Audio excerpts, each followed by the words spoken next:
Bien le bonjour les clowns, c'est Jérémia, j'espère que vous allez bien. On se trouve aujourd'hui pour une nouvelle vidéo, une bouquinerie geek, dont je m'excuse encore si j'en ai plus fait depuis longtemps. C'est parce que j'ai acheté tellement de comics qu'il m'a fallu que je lise énormément dans mon coin. Et aussi parce que, autre souci, c'est que j'étais pas mal occupé avec ma vie privée, avec les cours, le sport et tout ça. Et aussi, troisième raison, c'est la flemme. Voilà, je le dis direct, comme ça par moment, je peux avoir la flemme. Je peux avoir la flemme, ça arrive pour certaines personnes. Mais bon, je trouve bien, je trouve bien évidemment du temps pour consacrer à vous, pour me consacrer à vous et pour vous parler dans une vidéo. Donc ici en Bouquinerie Geek, on va parler d'un comics pas si vieux que ça. Il est sorti en 2022 et il s'agit de Robin et Batman. C'est Batman et Robin, pas Robin et Batman. Oh ça va hein. Ça va hein, c'est Robin et Batman, c'est pas de ma faute hein. Il marque Robin et Batman, c'est pas Batman et Robin. Alors si t'es pas content, tu retournes dans ton univers de Schumacher. Putain, désolé mais il casse les couilles hein, ce Robin Love quoi. Tout le temps en train de se plaindre. Parce que je dis c'est Robin et Batman et lui il pensait que c'est Batman et Robin, non. Enfin bref. Donc, Batman et Robin. Alors, au scénario, c'est Jeff Lemire. Au dessin, Dustin Nguyen. Si j'ai bouffé le nom, ne m'en voulez pas. C'est pas de ma faute, c'est parce que c'est du mal à dire. C'est sorti en juin 2022. Il y a 136 pages. C'est dans la collection DC Deluxe. Et ça coûte 17 €. Voilà. Donc, en gros, au niveau du scénario, de toute façon, là, comme d'habitude, un petit plan pour vous montrer un peu à quoi ressemble le comics. Alors en gros, c'est l'entraînement de Dick Grayson par Batman avant que celui-ci devienne Robin. Donc on voit Dick Grayson qui est encore un enfant, qui s'entraîne aux côtés de Batman, mais que celui-ci estime être prêt pour combattre le crime et devenir son partenaire. Or Batman, lui, il prouve totalement le contraire. Du coup, Dick va essayer de faire ses preuves jusqu'à ce qu'un criminel qui est Killer Croc va essayer de s'en prendre à lui car il a eu un passé avec les Flying Grayson et dont il souhaite le tuer et ainsi aussi prendre sa revanche sur Batman. Ce qui fait que dans ce comics-là, ce sera la toute première aventure, on va dire entre guillemets, de Dick Grayson en Robin. Donc là, le fait qu'au quoi, on fait un comics qui part sur une autre version que le Robin année 1 que j'ai lu mais que je n'ai pas actuellement ici, je l'avais lu qu'en rayon. Robin année 1, j'avais plutôt bien aimé. Robin et Batman, honnêtement, j'avais trouvé cette histoire assez... Ça change un peu, en fait. Ça change un peu de la version, parce que là, on a l'air que ça a l'air un peu plus sérieux, je trouve. Bon, Robin année 1, c'est sûrement ça aussi, hein, mais bon. Celui-là, je sais pas, Robin et Batman, c'est beaucoup plus sombre et tout. Quand t'es à fond dedans, on se concentre beaucoup sur la psychologie et la... comment on appelle ça encore J'ai plus le nom. Je suis désolé, j'avais le nom, mais je l'ai bouffé. Attendez, que je réfléchisse. La psychologie, voilà, la psychologie, voilà. Je bouffais le nom, mais ça va, quoi. Donc, honnêtement, on va commencer par déjà dire ce qui m'a plu, les termes, voilà, les termes, je cherche mes mots. Alors, c'est que déjà, au niveau développement des personnages, ils sont traités avec intelligence, en fait. C'est-à-dire que le traitement de chaque personnage est traité correctement. Bon, pas beaucoup, mais c'est suffisant, je trouve. Que ce soit pour les personnages comme Batman, que ce soit pour Robin, même Killer Croc, je trouve qu'au niveau, développement, ils sont plutôt bien respectés. Même si Killer Croc, il y a quand même des choses dont je vais devoir revenir là-dedans parce que je ne suis pas spécialement... c'est un point négatif, voilà. Je vais te dire les termes, je vais poser mes coups sur la table. C'est un terme négatif, Killer Croc, dans ce film-là. Dans ce comics-là, je ne sais pas pourquoi je dis film. Alors, le scénario, je vous ai dit qu'au le scénario était sympa. Parce que ce qui me plaît dans ce comics-là, c'est qu'on plonge dans la psychologie de Dick Grayson. C'est-à-dire que dès les premières pages, c'est lui qui parle en fait. Genre, c'est des monologues et tout. Donc ça veut dire que, techniquement, dans ce comics-là, le héros principal, c'est Dick Grayson. C'est pas Batman. C'est Dick Grayson, le héros principal, on va dire. Et j'aime bien le fait qu'au quoi là, on joue sur lui, qu'au quoi il veut être le coéquipier de Batman, il veut être dans sa mission, il veut prouver qu'au quoi il est digne de le suivre dans ses combats à Gotham. Ça m'avait beaucoup plu, mais après Batman fait style qu'au quoi il n'est pas prêt et tout ça. Puis après Dick Grayson va rencontrer d'autres personnages que je vais dire un peu plus tard. Honnêtement, je trouvais ça franchement bien quoi. On a une histoire là concentrée sur Dick Grayson et ses premiers pas en tant que Robin. Je trouvais ça plutôt cool. Je pense que certains vont être d'accord avec moi que Dick Grayson, c'est le Robin le plus intéressant, je trouve. Parce que Jason Todd, il est cool à regarder. Tim Drake, c'est bof. Et Damien, je peux pas le blairer, celui-là. Il n'y a pas que avec Dick. On voit aussi un peu sa relation avec Batman, quoi. Parce que c'est un peu la relation père-fils, en fait. Et même dans certains comics ou certaines œuvres d'ici ou quoi que ce soit, Bruce a toujours considéré Dick comme son propre fils, en fait. Et ça me choque. Ça m'avait étonné. Et en tournant les pages et tout, eh ben, j'ai l'impression qu'en fait, c'est une relation père-fils, en fait. C'est une relation père-fils plus développée que contrairement avec Damien, en fait. Je trouve que c'est avec uniquement Dick Grayson que Batman se comporte un peu comme un père, en fait, pour lui. Je trouvais ça très beau, honnêtement. J'avais toujours aimé le fait que Batman considère Dick Grayson, donc le premier Robin, comme son propre fils. J'aime bien, franchement. Certains sont pas très fans parce que c'est pas vraiment son fils, c'est juste une personne qui est adoptée ou quoi que ce soit. Certes, mais à force que tu te rends compte qu'il a un potentiel et qu'il te ressemble, tu le considères un peu plus comme un de tes proches, en fait. Et pour moi, quand je vois Dick Grayson qui se bat aux côtés de Batman, je me suis dit, tous les deux, ils ont le même système de combat, en fait. C'est pour ça que Dick Grayson, je le verrais toujours comme l'héritage parfait pour Batman, en fait. S'il y en avait un seul qui pouvait reprendre le flambeau de Batman, c'est Dick Grayson, en fait. Ensuite, un négatif que je peux quand même relever sur Batman, c'est que sa psychologie est, comment dire, incompréhensible, on va dire. C'est incompréhensible tout simplement parce que, enfin c'est selon moi en fait, hein, c'est qu'en fait, tout le long du comics, je n'ai vraiment pas pigé sa psychologie en fait à Batman, j'ai vraiment pas compris en fait. À la rigueur, Dick Grayson, comme je vous l'ai dit, ça j'ai compris, mais celui de Batman, je comprends pas en fait, je comprends pas c'est quoi son objectif à lui en fait, je vois pas en fait. Parce qu'un coup, il veut que Dick soit sur le terrain avec lui, puis après non, puis oui, puis non. Donc voilà, le mec, il sait pas ce qu'il veut en fait. Il sait pas ce qu'il veut. Après, on va me dire, c'est pas ce qu'il veut voir, quelles sont ses capacités, les nouveaux talents qu'il peut faire en fait. Alors certes, mais bon, je m'attendais à beaucoup mieux en fait. Je m'attendais à beaucoup mieux de la part de Batman en fait. Parce que là, je suis désolé, je comprends pas en fait. Quelle est la psychologie qui essaie de déterminer là-dedans en fait? Je comprends pas en fait. On va revenir sur aussi autre chose. C'est que le fait qu'ils ont rajouté d'autres héros de l'univers DC Comics, ça m'avait beaucoup plu honnêtement. C'est pas si mauvais quoi. Parce que on a dans ce comics là, de toute façon ça va être un spoil, hein, je vous ai prévenu. T'as quelques pages où Dick est en Robin et il fait la connaissance de toute la Justice League en fait. Toute la Justice League, tout le monde est là en fait. Mais pas que, puisqu'il y a aussi, on va dire, les sidekicks composés de Wonder Girl, Kid Flash, Speedy et Aqualad. Et tu rajoutes Dick Grayson. En voyant tout ça, je me suis dit, est-ce que plus tard, ils vont former les Teen Titans? Pour moi, c'est possible. C'est possible. Je regardais s'il n'y a pas... En plus, si je me rappelle bien, il y a des doubles pages de leurs actions. Ouais, voilà, putain, regardez-moi ça. Ça, c'est magnifique, je trouve. Des doubles pages comme ça, il faut en voir plus souvent, en fait. Il y en a une autre, je crois, où... Bon, on va dire qu'on considère ça comme une double page. C'est beau quand même, honnêtement. C'est beau. On va pas se mentir, c'est super beau quand même. Mais bon, voilà quoi. Le fait ils ont rajouté d'autres personnages de l'écurie DC Comics, ça me plaît beaucoup. Parce que comme ça, il y a la relation avec Dick Grayson et la Justice League, mais également avec ses futurs amis et collègues dont ils vont former les Teen Titans en fait. Donc c'est vraiment pas une mauvaise idée en fait d'avoir mis ça. En plus, Dick Grayson, c'est celui qui forme les Teen Titans, puisqu'après il devient Nightwing et il devient le leader. Mais je pense que même quand il était jeune ainsi, il était déjà leader. Si les Teen Titans s'étaient formés, il était déjà le leader à mon avis. Faudrait que je me lance sur les comics Teen Titans. À chaque fois j'y pense en fait. À chaque fois j'y pense et après j'oublie. C'est ma nature d'oublier.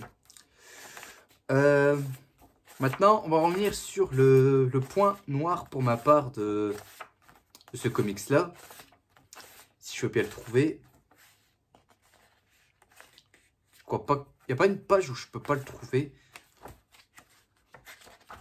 Ah, allez, c'est chiant que ça. À chaque fois, j'essaie de trouver une page pour le personnage, il veut pas.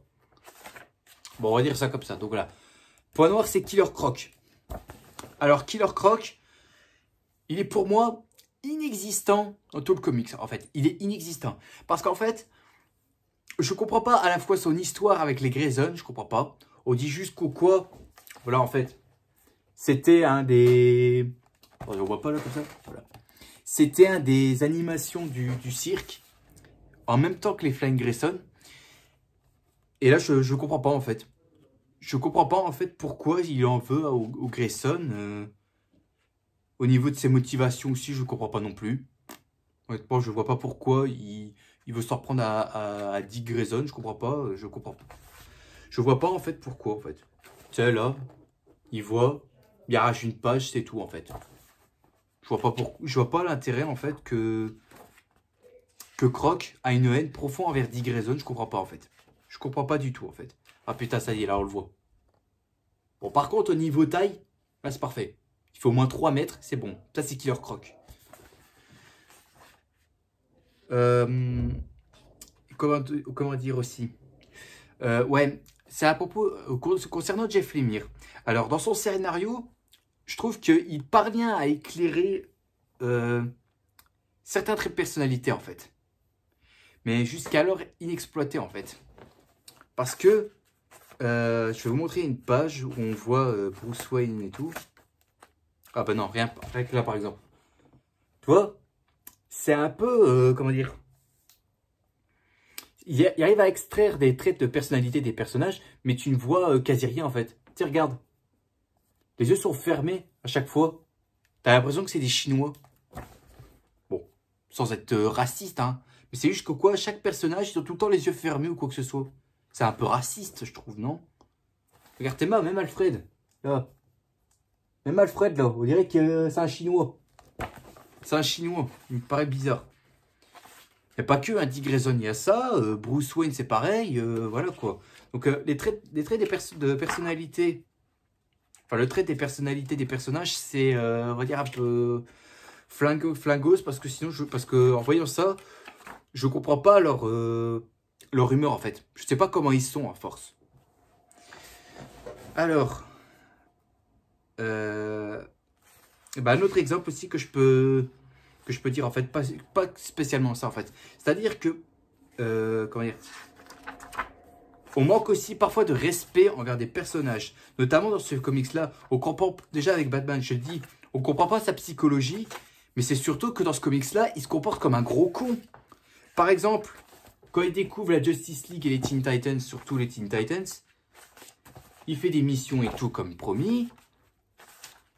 Et quand il revient à la Batcave, il dit Robin au rapport. Et là, Robin balance toutes les personnes qu'il a connues et quels sont les points faibles à exploiter s'il doit les battre. Et Batman lui dit très bien. Et il a même dit une phrase que ça m'a choqué. Il a répondu, c'est un soldat, pas une espèce de mascotte comme les autres. Donc, Batman, là, il agit quand même comme un con, en fait. Parce qu'il considère Robin comme un soldat, quoi. Alors qu'il a quand même... ok, il lui a appris des choses, d'accord. Mais de là à le considérer comme un soldat, faut pas exagérer, quoi. Et en plus, même Alfred est choqué qu'à la fin, il le traite de salopard. Voilà. Et puis, il dit quand même que quoi, ce Dick a quand même une enfance ou quoi que ce soit. Mais Bruce l'envoie chiant en disant que bah, j'en ai pas eu. J'ai pas eu d'enfance, moi. Et pour lui, c'est pareil. À partir de ce passage-là, donc je vais vous montrer la page. À partir de là, je commençais à considérer que dans cette histoire-là, Batman est un gros con, en fait. Parce que le faire considérer Robin comme un soldat, ça me fait chier, en fait. Ça veut dire que Robin, à chaque fois, Robin est content. Genre là, quand il revient de la Batcave, il est tout content en disant que quoi, ouais, j'ai vu Superman, je l'ai rencontré, tout ça, ils sont super sympas, j'ai vu d'autres personnes de mon âge, ils ont eu le même pouvoir ou quoi que ce soit. C'est la joie et tout. Et après, Batman dit, Robin, débrief de mission au rapport. Et puis là, il exploite, comme j'ai dit, personnages, leurs points faibles et tout ça, leurs émotions qui peuvent les conduire à leur perte, tous les trucs ainsi, quoi. Mais en voyant ça, je me suis envie de dire, Batman est quand même un peu cruel à ce point, quoi. Ok, c'est Batman, mais faut pas exagérer quand même. C'est pas le Batman de Suicide Squad qui est de Justice League, faut pas exagérer non plus. Alors, je reviens sur le scénario. Alors, l'histoire est assez courte, c'est court, mais ça reste classique, en fait. Ça reste classique et pas forcément très... pas très novatrice. Voilà, pas très novatrice.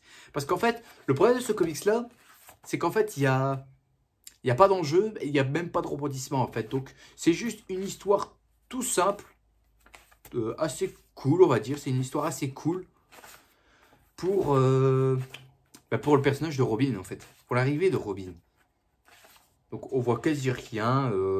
À la fin, tout se passe bien et tout. Et à la fin, ils finissent par rejoindre les autres. Ils finissent par rejoindre les autres pour former une équipe. Donc, il n'y a pas de gros rebondissement, il n'y a pas d'enjeu. Donc, voilà quoi. Ça, c'est la seule déception que je peux reprocher à ce comics-là. C'est que, c'est ça que je dis, en fait. C'est pas très novatrice, en fait. C'est que manque d'enjeu et le manque de rebondissement, t'as pas ça, en fait. Et ça me déçoit un petit peu. Et j'en termine sur une dernière chose. Que je suppose vous l'avez remarqué. Attendez, je vais vous remontrer. Bah, là, je vous remontre ici. Vous voyez, ce qui me choque, c'est les dessins, en fait. C'est les dessins qui me choquent. Donc, les dessins de Dustin Nguyen, donc j'ai encore bouffé le nom, c'est pas trop grave. Ça me dérange un petit peu, en fait. Ça me dérange un peu parce que j'ai l'impression qu'en fait, c'est du dessin qui sont vite bâclés, en fait. C'est vite bâclé. Je vais vous montrer une page à un moment. C'est que par moment, j'ai l'impression que, voilà, je remets ici. Regardez, je vais essayer de mettre en pleine caméra. C'est que tu vois, les couleurs, elles font comme si ça n'était pas à la gouache, en fait. Et donc, du coup, les couleurs, c'est beau et tout. Mais au niveau dessin et tout, c'est moche. Et c'est ce qui casse un peu la personnalité des personnages, en fait. C'est-à-dire que les dessins sont... C'est des traits qui sont très fines. Qui est en plus peint à la gouache. Du coup, ça m'a perturbé tout le long de la lecture, en fait. Tout le long de la lecture... Oula, pardon. Tout le long de la lecture, ça m'a perturbé, quoi. Même dans les... Regardez, même là.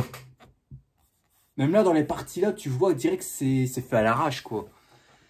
C'est fait à l'arrache, donc du coup, même là.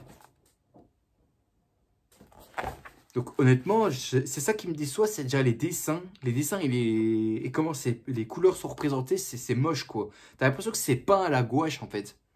Et c'est moche, quoi. Je trouve ça assez moche, honnêtement. Ça m'a perturbé. Heureusement qu'il y avait le scénario qui me plaisait.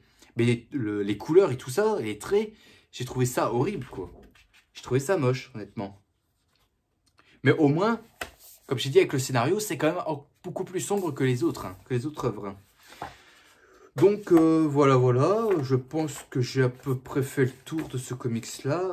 Donc honnêtement, si vous vous intéressez à une origin story assez spéciale pour Robin, notamment de Dick Grayson, je peux que vous conseiller de lire ce comics-là, honnêtement. Je peux vous lire ce comics-là, qui m'a l'air sympa, honnêtement. En plus, c'est pas très cher, ça coûte 17 €, donc foncez, si vous voulez l'avoir, foncez, honnêtement. Il vaut le coup, honnêtement. C'est ça se laisse à lire, honnêtement, ça se laisse à lire. C'est pas une... Je ne vais pas le considérer comme un chef-d'œuvre, je vais juste dire que c'est une bonne lecture, honnêtement. C'est une bonne lecture, malgré qu'il n'y a pas de rebondissement ni d'enjeu ou quoi que ce soit, ça reste quand même une très bonne lecture à lire. Notamment si tu as envie de voir un peu comment, sous un autre angle, comment le personnage de Robin a fait son apparition, en fait. Donc honnêtement, Robin et Batman, c'est à vous de voir. C'est à vous de voir. En tout cas, moi, j'ai passé un bon temps à lire ce comics-là. Bref, voilà, donc j'espère que cette bouquinerie geek vous ait plu. Je m'excuse par avance s'il n'y en a pas eu beaucoup, mais c'est juste que je sais que c'est le genre de concept de vidéo qui ne marche pas bien sur la chaîne, mais c'est pas trop grave. Moi, je le fais par plaisir. Je me fiche des vues et des likes. Je le fais juste par plaisir et que pour plus tard, peut-être des gens vont s'intéresser à ça. Voilà. Donc, j'espère que cette vidéo vous a plu. Si c'est le cas, mettez un gros like qui me ferait extrêmement plaisir et qui me motiverait bien évidemment à continuer. Aussi, abonnez-vous parce qu'à s'attaquer avec mes vidéos qui ne sont pas encore abonnés, je vous ai à l'œil. Et on se retrouvera demain pour une prochaine vidéo. Sur ce, je vous dis à la prochaine. N'oubliez pas le grand big smile, tout ce qui fait plaisir. Profitez de la vie aussi, elle est extrêmement importante. Il ne faut surtout pas la gâcher, c'est moi qui vous le dis. Allez, à plus tout le monde. Salut!